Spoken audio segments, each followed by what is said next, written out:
7.5 this season. They are plus 158 to make the playoffs. They missed the playoffs last season for the first time since 2020. Mike McCarthy gone, Brian Schottenheimer in, but this is a team that it has a long drought. I mean, this is getting ridiculous now.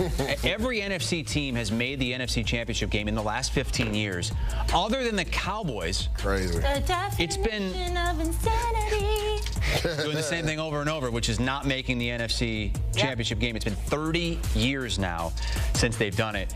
And they've got a tough schedule this year. They're in that division where the Eagles and Commanders played for the NFC Championship last year. Look at this stretch from week 12 to week 17. Late in the year, Eagles, Chiefs, Lions, back-to-back-to-back. Throw the Vikings in there, Chargers, and then Commanders. So let's get into it with Lige Douzable and Mike Renner. We had Kyle Long sit up here last week, and you might have been with him. It was us, yeah. You remember what he had the Cowboys win total at? Very different ends. 5 and 12. Yeah, 5 and 12. 5 and 12. Right? Yeah. He had him winning 5 games. Are we underestimating the Cowboys? I do believe so. Let's not forget, 2 years ago, Dak Prescott was #2 in MVP voting. He's coming off an injury, and I actually was just talking to our resident Cowboys fan, not Amanda, because she doesn't claim the Cowboys, but Haley Sutton. I said, has Dak ever had back-to-back losing seasons? And I don't believe he has. So last year, even though he didn't complete the whole season, it was a losing record before he got hurt. I don't see him having another losing season. I have them going 9-8 this year. But when you look at it, I love what they did in the draft and how they've kind of fortified that offensive line. That's when the Cowboys were good. They really built it up front. The 3 Tylers, right?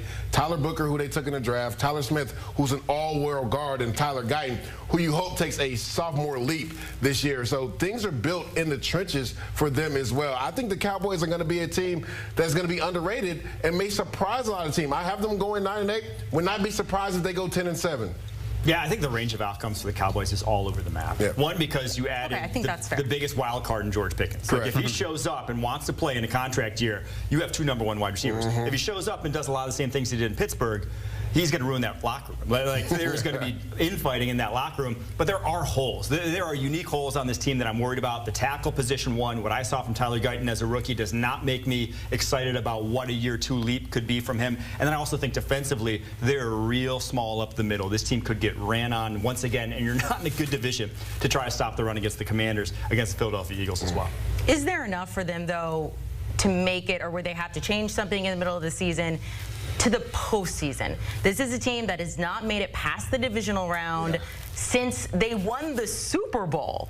Well, their young players have to step up. You talked about a guy like Tyler Guyton, who was. And I know it's hard. I know it's hard to analyze this, like in the beginning of the season. But I mean, this is what they want. It's not a 10-win season. It's not a 9-win season. They want to get to the NFC. Yeah. I mean, to me, I think first and foremost they got to be competitive again, because last year they were. Now again, it hurts you when your starting franchise quarterback gets hurt with a hamstring injury. He misses the majority of the season, but he has to stay healthy. And also, you talked about it, Mike, getting a guy like George Pickens, that has been the thing that's ailed them on offense the last couple of years. CeeDee Lamb has not had a #2 receiver, so he's gotten so much attention. Now, with the way George Pickens can go up and catch 50-50 jump balls, that midfield safety is going to be leery of trying to come down and maybe double-team CeeDee Lamb, which could open things up for George Pickens and CeeDee Lamb. So I just think that Dak Prescott is motivated. I've seen videos of him, and that doesn't mean anything, but he looks a lot leaner. Maybe he's a little bit more mobile this year, and I think he has a lot to prove, because people forget, going back to that 23 season, you see it right there,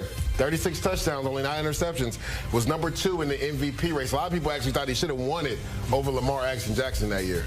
Yeah, I do think that I'm worried about the injury that he had last year. It came during a throw, right? It was a right hamstring injury. It came from that plant leg. There's no telling. You know, we've seen quarterbacks when they have major injuries and fluke scenarios like that the next season. I mean, look at like Kirk Cousins and how he fared after the Achilles, Derek Carr after how he fared after the broken ankle. I do just worry about this is on mentally. Top of the horrific injury that he occurred. That he's had a bunch now over the past few years. What that can do to you mentally, you can't really put a price on. That was the only season, the horrific injury you referenced back in 2020. That was his only losing season. And Lige, to your point earlier, bounced back from that with an 11-5 year in 2021. There it is. What do you guys think, though, this offense and this team is going to look like now that they have a new staff in place? Well, the interesting thing, right, Brian Schottenheimer, I assume, is going to take over the play calling duties. And let's not forget that one year when Russell Wilson was in the MVP race, it was let rest cook.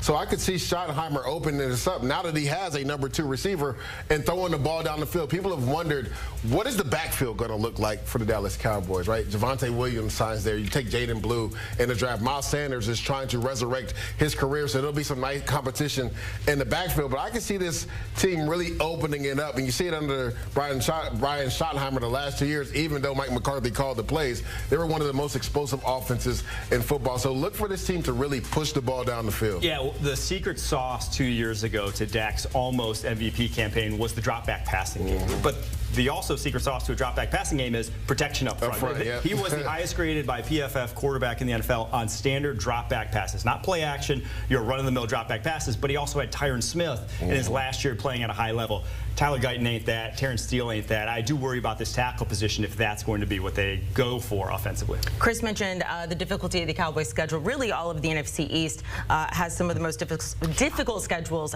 when it comes to the league. Taking a look at theirs, I got a couple questions about it. We're going to kind of go game by game, but I also want to know, when you look at the Cowboys schedule, can we pop it up? Do we have it? Do we have it? Do we have it? Because I got to look at it. When are we going to know, kind of like by what week, this is who the Cowboys are? Do you want me to give it to you? Well, no, I have it right here. So okay. The interesting thing has started this segment talking about weeks 12 through 17. And old ball coach used to always tell me, you want to be playing your best football in late November and then December heading into the playoffs. Well, from weeks 12 to 17, they have the Eagles, who are the champions, the Chiefs at the Lions, play the Vikings at home, Chargers at home, at Commanders. Those are all playoff teams from last year. So that's when we'll know what this Cowboys team is truly about. Week 12 through 17. Now, the thing is, the season opens up kind of light for them. Like, they could go on a potential run, right? But we'll truly know who the Cowboys are week 12 through 17. I think it's earlier than that. I think it's like week 3, week 4. By the time you get, if you don't beat the Giants and Bears weeks 2, week 3, if you're 0-3 to start off, which could very possible with how you got them 0-5, Mike. It could be that. I am sorry, 0-5, because the thing that scares me about this Cowboys team, the layups on their schedule, the easiest teams, the Jets, the Panthers, the Raiders, the Giants, they're all on a massive upswing. They all were big players this offseason and adding talent to their respective rosters. So from that perspective, there's no game where it's like, okay, we can circle these wins. There's just not a lot of those on the schedule. When that's the case, and you're going to have to dogfight every single week, I just think it's going to be difficult, so I'm going 6-11. Well, they just made a trade that some of us were surprised by. Is there anything else they can do, they should do, before the season starts, Lee? I think they've handled it. I think they had a home run draft. I don't think people talk about their draft enough. Tyler Booker, he's going to be a road grader in the run game. Donovan Azaraku will help Michael Parsons on the edge, get after the quarterback. And Suvon Revel in the 3rd round, if he's healthy, because let's not forget, Trayvon Diggs is coming off a major knee injury. If Suvon Revel is healthy, this could be one of the best corner tandems in all of football, with Bland going back into his natural slot position. So I think they've addressed a lot of the holes on their team. Now it's all about gelling, right? We talked about the offensive line. George Pickens, how does he fit in the offense? I think that's what it comes down to, gelling on offense and defense. Yeah, the move they have to make is to extend Michael Parsons. Not let that one come down to the deadline. Because Jerry Jones, get your contracts done. Yes, the reason you're in kind of this situation where it's like you're on the outside looking in at the Commanders and the Eagles is because you can't pay anyone else in this roster. You can't add any more talent because you've paid all guys top dollar because you've paid them right at the deadline every single time. So that's the case.